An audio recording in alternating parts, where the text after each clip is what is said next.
Your perception is a weapon, not a burden. And the day you learn to use it consciously is the day you become truly powerful.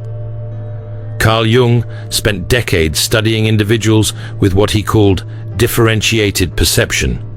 People who see through social masks instantly, detect lies before they're fully spoken, and feel the unconscious tensions in every room. But here's what terrified Jung. These individuals consistently ended up isolated, exhausted, and unable to maintain normal relationships. Not because they were unstable, but because seeing everything came with a psychological cost no one understood. Today, I'll reveal Jung's 10 signs that you possess this rare ability, and why ignoring these signs doesn't just limit your potential, it destroys your life from the inside out. Jung's clinical practice in Zurich revealed a disturbing pattern. Patient after patient arrived, carrying wounds that looked identical. They apologized for existing. They blamed themselves for others' cruelty. They absorbed everyone else's emotional chaos like psychological shock absorbers. But when Jung asked these patients to describe their relationships, he expected scattered thoughts from damaged minds. What he discovered changed everything he thought he knew about human perception. These individuals hadn't been broken by their experiences. They had been studying them. They kept detailed mental records of every person who had hurt them. They knew their abusers' triggers with surgical precision. They had mapped emotional patterns that escaped everyone else. They just never used this knowledge until something pushed them past their breaking point. Jung wrote that the empath's mind is not a victim's diary. It's a strategist's war room, waiting for activation. The first sign appeared consistently across Jung's cases. These individuals possessed what he called superior intuitive function. They could walk into any room and immediately sense the psychological atmosphere. Who was lying? Who was in emotional pain? Who harbored secret resentments? Jung wrote that the patient displays an extraordinary capacity for perceiving unconscious contents in others, but this faculty appears to cause considerable distress rather than advantage. She couldn't engage in small talk because she saw through every social facade. She couldn't maintain friendships because people felt exposed around her. She couldn't hold employment because her presence disrupted the collective unconscious agreements that keep groups functioning. This wasn't pathology. This was consciousness so advanced it had become socially dangerous. What made this ability so disturbing was its precision. Jung's patients didn't make vague guesses about people's emotional states. They identified specific psychological wounds with surgical accuracy. They could sense when someone's cheerfulness masked depression. They detected the exact moment when a colleague's smile became forced. They felt the shift in room energy when unspoken conflicts emerged. And they carried this awareness constantly, like having a radio that picks up frequencies no one else can hear. The exhaustion came not from feeling too much, but from processing information that everyone else remained blind to. Jung observed that these individuals often questioned their own sanity because their perceptions contradicted the social reality everyone else agreed upon. When you're the only person who senses the tension at a family dinner that everyone insists is pleasant, you start doubting yourself. When you're the only one who notices a friend's marriage is collapsing months before they announce their divorce, you wonder if you're creating problems through negative thinking. But Jung's clinical validation proved otherwise. These perceptions were accurate. They were just early. If you've ever felt like you can read people's real intentions beneath their words, that's not anxiety. That's differentiated perception, trying to protect you. The second sign Jung identified was what modern research calls heightened sensory processing. But Jung understood something more specific. These individuals don't just feel deeply. They process emotional information faster and more accurately than anyone else.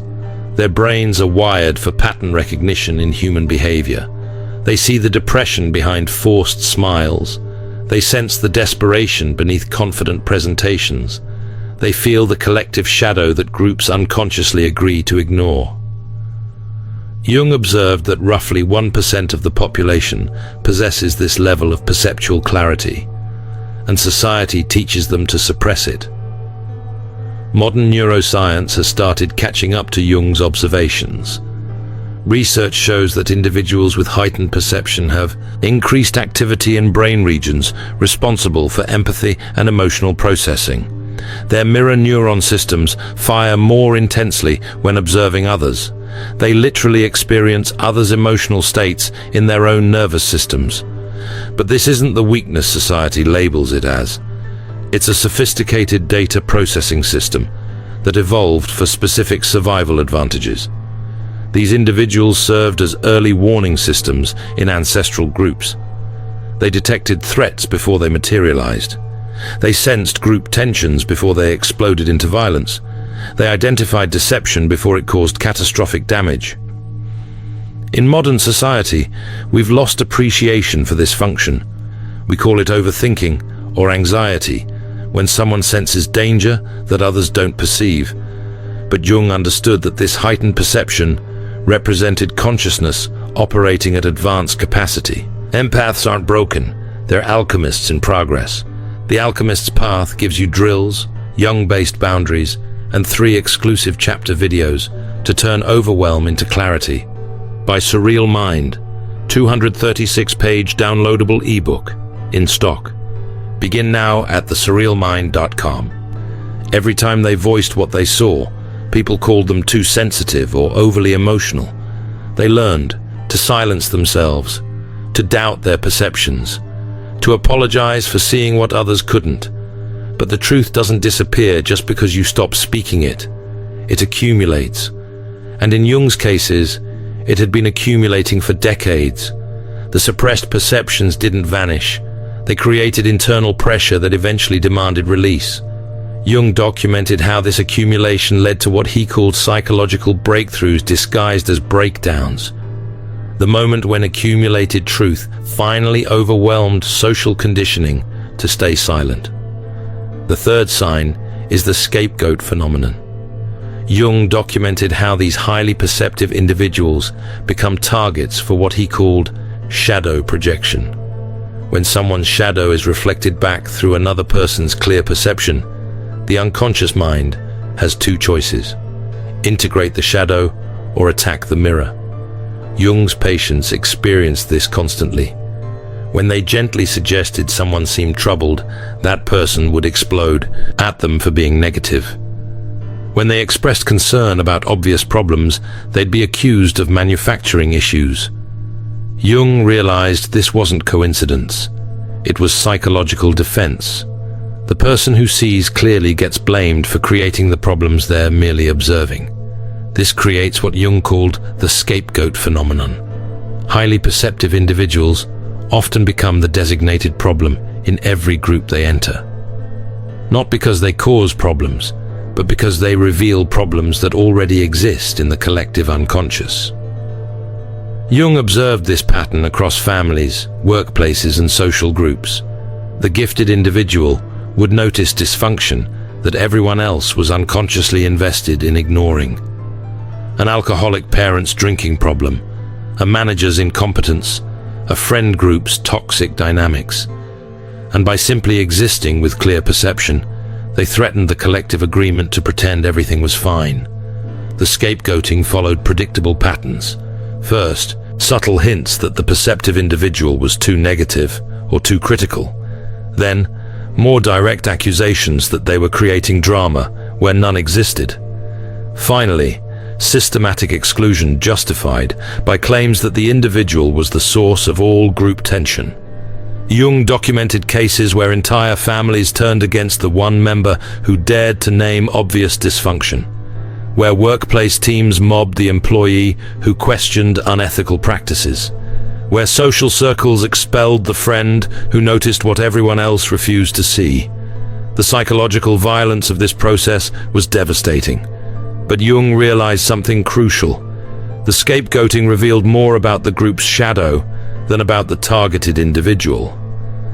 If you've noticed that people consistently blame you for tensions you only observed, you're experiencing this pattern in real time, and the intensity of their reaction tells you how much unconscious content you're reflecting back to them.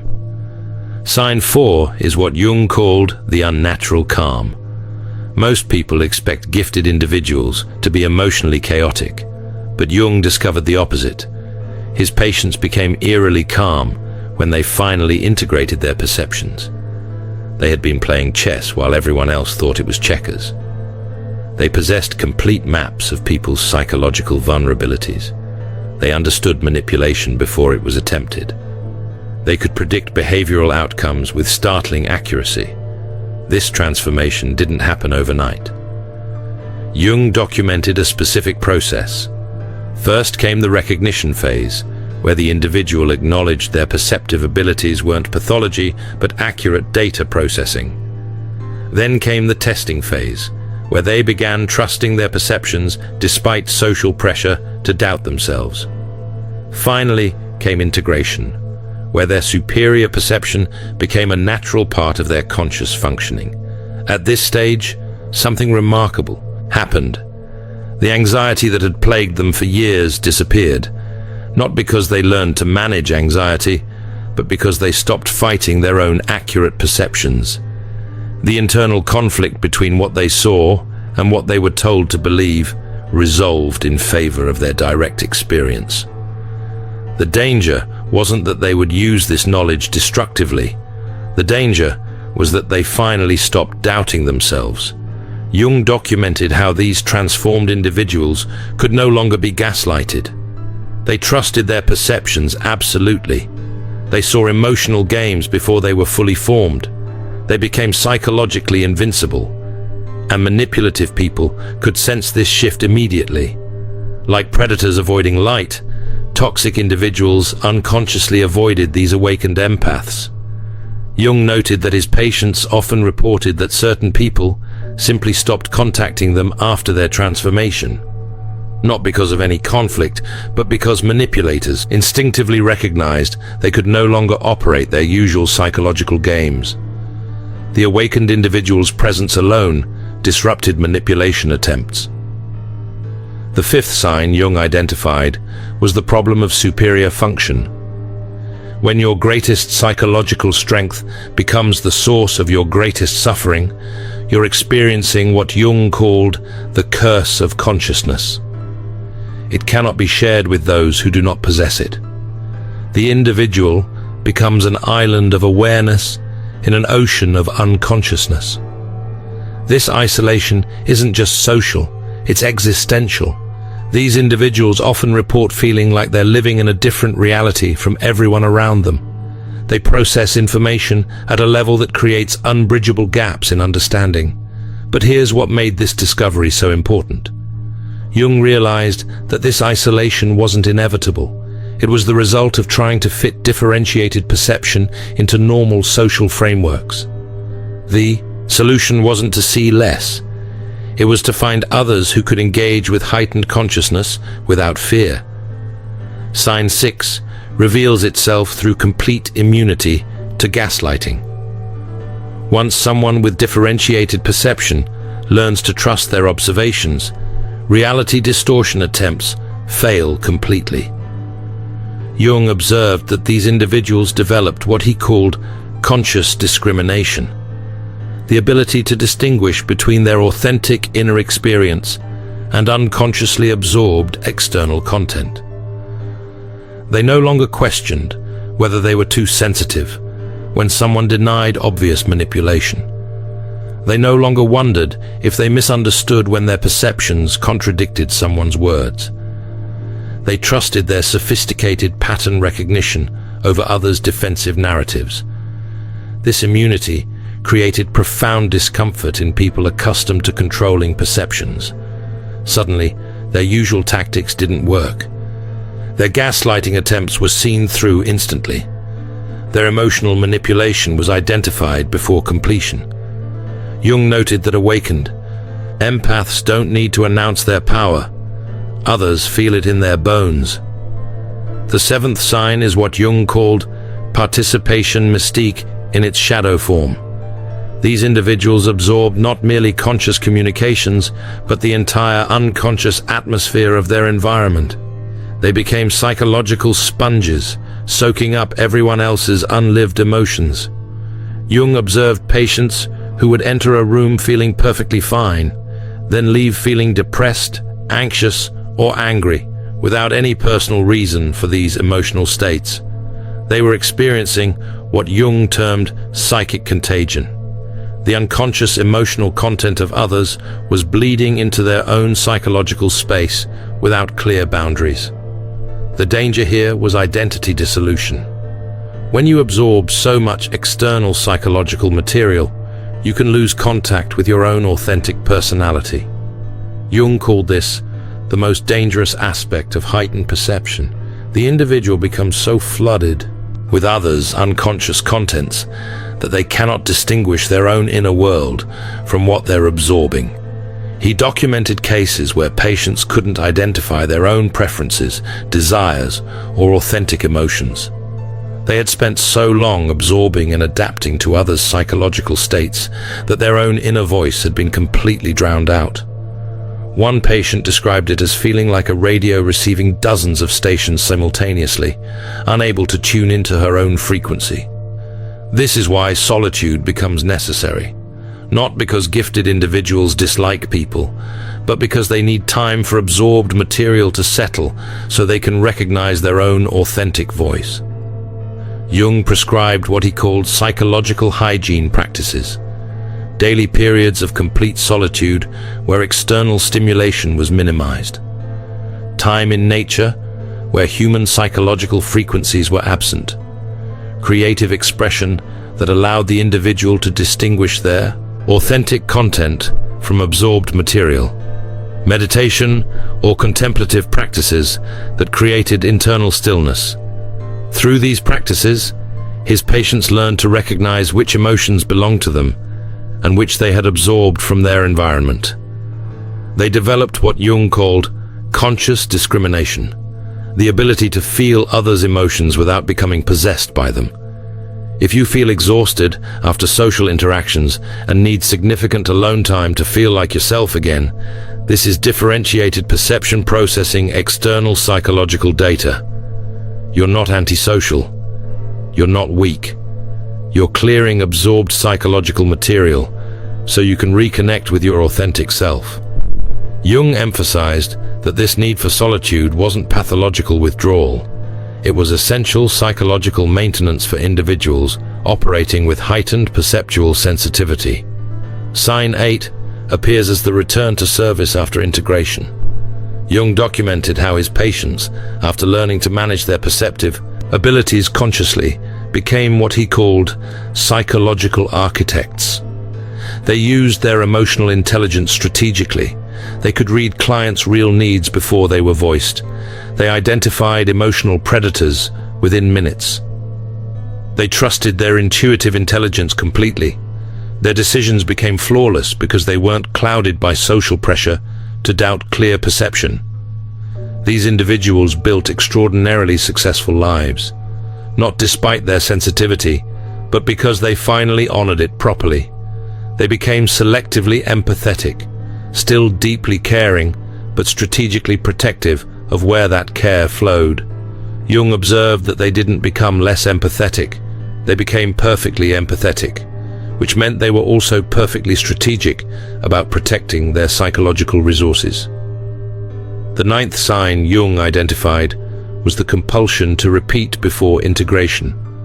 These individuals unconsciously recreated the same painful patterns while believing themselves victims of fate. They seemed genuinely surprised each time the pattern repeated, as if they were victims of destiny rather than unconscious architects of their own recurring experience. Jung called this negative synchronicity, the unconscious ability to orchestrate encounters that perpetuate unresolved patterns. The person trapped in repetition compulsions unconsciously emits signals that attract precisely those who can help recreate original traumatic scenarios. The danger is getting recruited into their psychological drama. Without realizing it, You can find yourself playing a role in a story that began long before you met this person. Usually the role of betrayer, abandoner, or persecutor. This pattern only breaks when the individual becomes conscious of their role in creating these repetitions. The 10th and most profound sign is what Jung called the gift of evolutionary perception. He believed that individuals with heightened perception serve an essential function for human consciousness. They see what collective consciousness is not yet ready to acknowledge. They sense psychological patterns that explain collective behavior. They feel environmental and social unsustainability before it becomes obvious. They perceive spiritual possibilities beyond current frameworks. Jung wrote that what appears in the individual first as psychological insight later manifests in the collective as cultural transformation. The individual serves as a laboratory for consciousness experiments that will eventually benefit the whole. These gifted individuals aren't broken. They're psychologically ahead of their time. Their personal symptoms often reflect what entire cultures need to address. But to serve this function effectively, they must first learn integration. Jung's solution was what he called the individuation process, a systematic approach to maintaining individual identity while developing conscious relationship with unconscious contents. The first phase was recognition and differentiation, learning to distinguish between authentic inner experience and unconsciously absorbed external content. Jung instructed patients to spend time in complete solitude daily, allowing absorbed material to settle so they could recognize their own psychological voice. He taught them to ask a crucial question whenever they experienced an emotion. Does this feeling have a clear cause in my recent personal experience, or did it appear after interacting with someone else? This simple question helped his patients begin distinguishing their authentic emotions from absorbed content. The second phase was shadow integration. Jung discovered that people who see others' shadows clearly often do so because they haven't integrated their own. The more you deny your own capacity for manipulation, the more disturbed you'll be by seeing these qualities in others. This created a paradox. The individuals most disgusted by others' darkness were often those most disconnected from their own shadow. Jung taught his patients to approach their shadow with curiosity rather than judgment, to recognize that every human contains the full spectrum of psychological possibilities. Shadow integration means acknowledging that you contain every human quality you observe in others, the capacity for cruelty alongside compassion, the potential for manipulation alongside authenticity, the possibility of selfishness alongside generosity. This doesn't make you bad, it makes you complete. A whole person who can witness the full range of human experience without judgment because you've acknowledged these possibilities within yourself. The third phase was conscious participation, the ability to engage with others' psychological contents without being overwhelmed or losing individual identity. This requires developing what Jung called psychological containers, the ability to hold others' unconscious contents temporarily while maintaining awareness that they are not your own. Jung taught specific techniques for this. Visualization practices where patients imagine themselves surrounded by a permeable but protective boundary, one that allowed them to perceive others' emotional states while maintaining clear awareness of where others ended and they began. Grounding practices that reconnected them with their physical body when they felt lost in others' psychological material. And most importantly, the practice of naming what they were experiencing. When you can say to yourself, I am feeling John's anxiety right now, not my own anxiety, you create psychological distance that prevents absorption.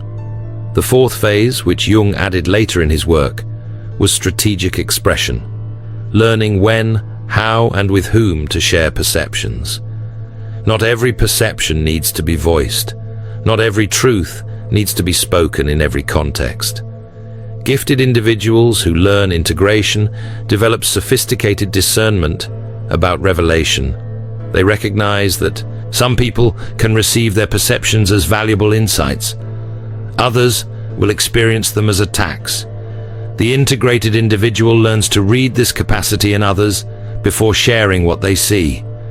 They develop what Jung called conscious discretion, the wisdom to know when silence serves better than truth-telling. Jung studied historical figures to understand the difference between successful integration and breakdown. He examined Nietzsche's case as an example of unintegrated perception leading to collapse. Nietzsche possessed extraordinary insight into human nature, but he remained identified with his superior function rather than integrating it. He used his perception as a weapon against society instead of in service of healing. Jung observed that Nietzsche could see through religious hypocrisy, philosophical pretension, and cultural weakness with devastating clarity. But this clarity isolated him completely. He couldn't find peers who could engage with his level of perception. He couldn't translate his insights into forms that would help rather than alienate, and he couldn't integrate his own shadow. He projected all weakness onto others while maintaining an inflated self-image. Jung noted that Nietzsche's writing became increasingly grandiose as his isolation deepened. He began identifying with archetypal forces beyond individual capacity. He called himself the Antichrist, the herald of new epochs, the destroyer of old values. This inflation compensated for profound disconnection from community. Jung observed that Nietzsche's breakdown represented what happens when superior perception remains unintegrated. The individual becomes consumed by what they see rather than transformed by it. The perception that should have been a gift became a curse because Nietzsche never learned to hold it with humility. His final collapse into madness was the inevitable result of consciousness that expanded beyond capacity to integrate. In contrast, Jung studied Meister Eckhart as successful integration. Eckhart possessed mystical intuition, but channeled his insights into compassionate service. He could perceive spiritual and psychological realities that escaped ordinary consciousness. He saw through religious formalism to direct experience. He understood paradoxes most minds couldn't hold. He accessed states revealing the constructed nature of everyday reality. But unlike Nietzsche, Eckhart transformed superior perception into wisdom that could nourish without overwhelming. He developed teaching methods meeting people where they were while pointing toward deeper possibilities. He used metaphors making profound truths accessible. He maintained genuine relationships with students, colleagues, and community.